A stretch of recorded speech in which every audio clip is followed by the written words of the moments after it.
പ്രാവശ്യം ജയിച്ചില്ലേ, 2 തവണ ജയിച്ചില്ലേ? ആദ്യത്തെ വർഷം മൺമറഞ്ഞു പോയ ഒരു നേതാവിൻ്റെ കുറേ പ്രവർത്തനങ്ങൾ കൊണ്ട് ആൾക്കാരെ കുറേയൊക്കെ വാരി കൂട്ടിയിട്ട് ജയിച്ചു പോയി. പിതാവിൻ്റെ സ്മരണകൾ ഇറക്കി ജയിച്ചു പോയി. ആ ശബരിനാഥൻ എന്താ 1 തവണ തോറ്റപ്പങ്ങ് പോയത്? 1 തവണ തോറ്റിട്ട് ഈ നിയോജക മണ്ഡലത്തേക്ക് തിരിഞ്ഞു നോക്കിയിട്ടുണ്ടോ? 1 തവണ തോറ്റിട്ട് ഈ നിയോജക മണ്ഡലത്തെ സാധാരണക്കാരായ ജനങ്ങളുടെ വേദന കേൾക്കാൻ വേണ്ടി, കണ്ണീരൊപ്പാൻ വേണ്ടി, പ്രസിഡന്റ് വന്നപ്പോൾ ഒപ്പം നിൽക്കാൻ വേണ്ടി ഒരു ദിവസം വന്നിട്ടില്ല.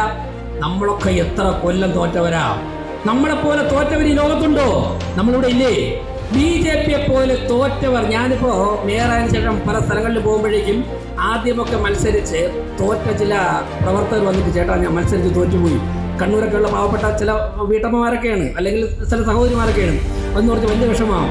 ഞാൻ പറഞ്ഞു, നിങ്ങൾ യൂട്യൂബിൽ ഞാൻ മത്സരത്തിൽ തിരഞ്ഞെടുപ്പ് പിടിച്ചു നോക്കി, എന്നെപ്പോലെ തോറ്റ BJP-കാരെങ്കിലും കേരളത്തിലുണ്ടോ എന്ന് ചോദിച്ചു.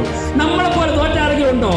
തോറ്റ് കഴിഞ്ഞാൽ വോട്ടൊരു 10-11 മണിക്ക് എണ്ണി തീർന്ന് നമ്മൾ തോറ്റു എന്നറിഞ്ഞാൽ നമ്മൾ വീട്ടിൽ പോയി ഒന്ന് കുളിച്ച് ഫ്രഷായി നമ്മൾ 11 മണിക്ക് വീണ്ടും ഇറങ്ങിയാൽ അങ്ങനെ